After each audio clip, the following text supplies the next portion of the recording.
How many times have you as a stylist shown this book to a guest and asked them to pick out a color they like? Or how many times as a guest have you been handed this book and asked to select as if you're selecting from a menu? But it doesn't work that way. For instance, this bright, intense red here. I've seen this happen so many times. The guest says, I want that color. And then the stylist, for some reason, goes and grabs that color and puts it on their head. If it were that easy, we would all be coloring our hair at home. Well, you know what I mean.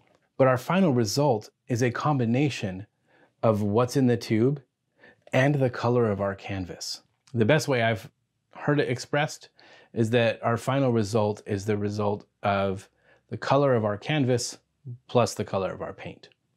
Hair color is sheer. It's not occlusive. It's not like painting a wall.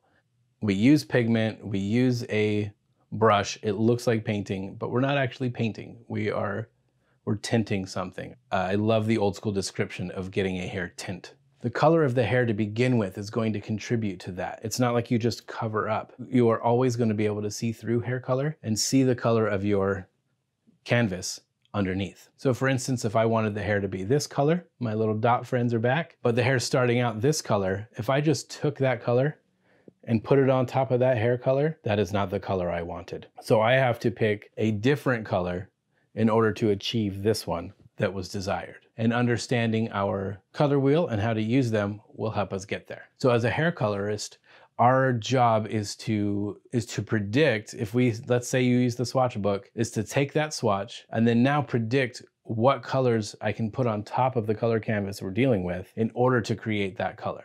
For that reason, I never show the swatch book to people. That's my tool to understand what colors I have available to me, but pictures are so much more effective. And so many times I feel like the swatch book gives an unfair representation of how complex our job as a colorist is. It's not as simple as you pick the tube of 6N, I go to the back, I mix up the 6N, we put 6N on your hair and your hair turns 6N. There's a lot more that goes into hair coloring.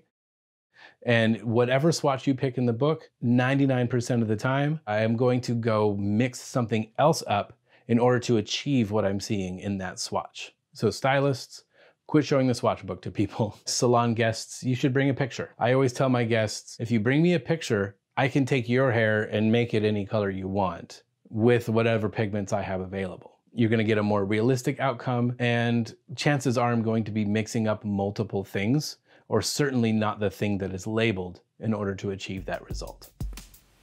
Hey guys, thanks for watching this video. If you like what you saw and you want to see some more, go ahead and check out some of my other videos. Feel free to share with any of your nerdy friends. Click the subscribe button. If you have any questions or comments, leave them below. Let me know what else you want to hear about. Thank you so much for stopping by, and I'll see you next time.